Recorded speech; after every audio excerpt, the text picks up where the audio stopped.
Hello, dear children. I welcome you in today's English class. In this class, I am going to start first poem explanation, that is Dust of Snow of Your First Flight. So, this poem is written by Robert Frost. First of all, introduction of this poem.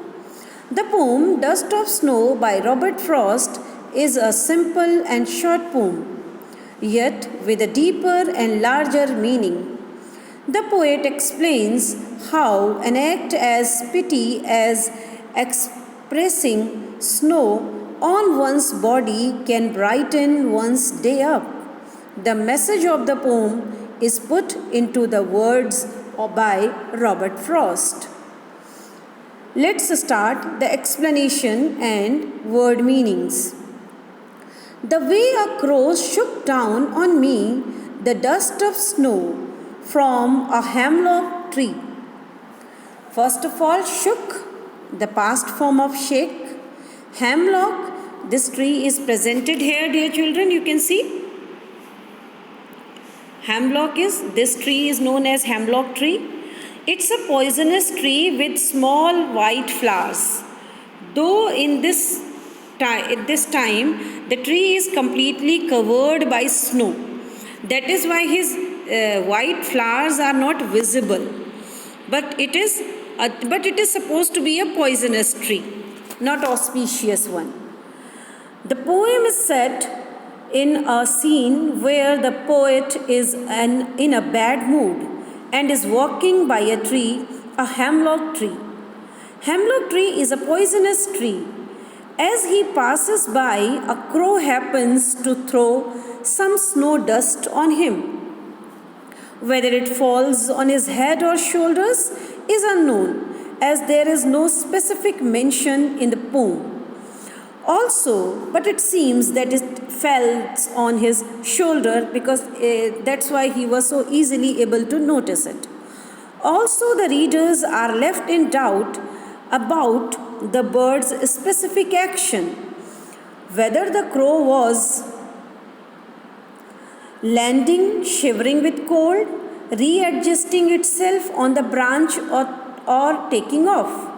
It happened to send some particles of snow upon the author. Here, the two agents of nature, the hemlock tree and the crow, are signifiers of sadness and gloom, just like the poet's mood was in the opening scene. See, dear children, as far as the symbolic meaning of hemlock tree and crow, generally these two, hemlock tree already poisonous plant. Crow is also not supposed to be celebrated as an auspicious bird.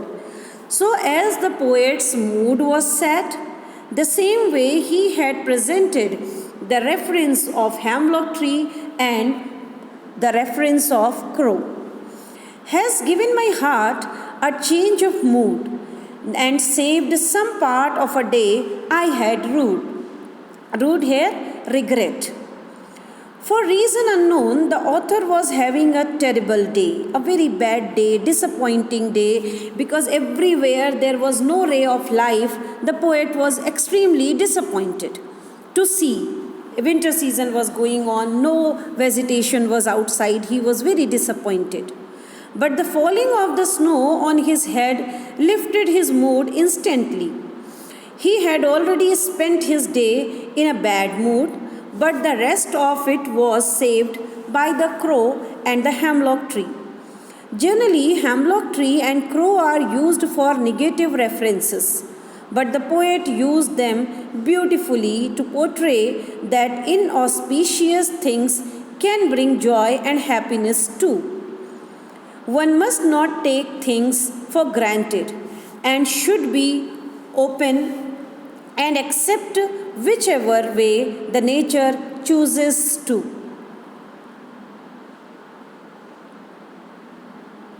Chooses to bless us. These all are the part of nature, and nature has chosen us for us. Now we will talk about some of the literary devices used in the poem. Here the rhyme scheme is A B A B C D C D. Alliteration is used. Alliteration is a figure of speech where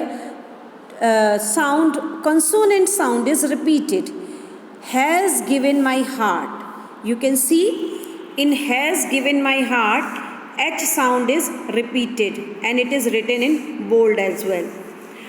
And saved some part, S consonant sound is repeated. That is why it is written in bold letters. Third literary device which is used in the poem is inversion. When the structure of a sentence is changed by the poet to create rhyme, this poetic license is called inversion. In stanza 1, inversion can be seen. Assonance is another literary device. The prominence of a vowel sound throughout a line is called assonance. In stanza 1, shook down on me, O sound is prominent here. Fifth example of literary device is enjambment. When the same sentence continues to the next line without the use of any punctuation marks, it is called enjambment. It has been used throughout the poem. Now, dear children, we will talk about summary of the poem. The short poem by Robert Frost throws light upon the unimaginable healing power of nature and tiny things. From a bad mood to ill health, there is nothing that can be cured by nature, that cannot be cured by nature. The author was experiencing one such bad day when a crow's movement near a hemlock tree dusted snow upon him. The snow instantly makes him happier. His day gets a lot better. Thus, the supremacy of nature as a whole made him realize how pretty his problem was. The fact that hemlock tree is poisonous combined with crow being the indicator of doom and fear are used in the poem as a carriers of happiness in the life of narrator is ironical.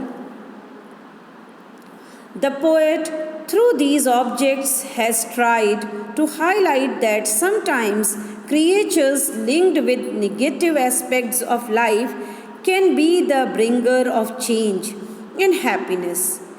Being outdoors in nature with all its unpredictability can benefit anyone, anywhere, at any time. So I hope, dear children, this poem is quite clear to you. Now, here I take your leave.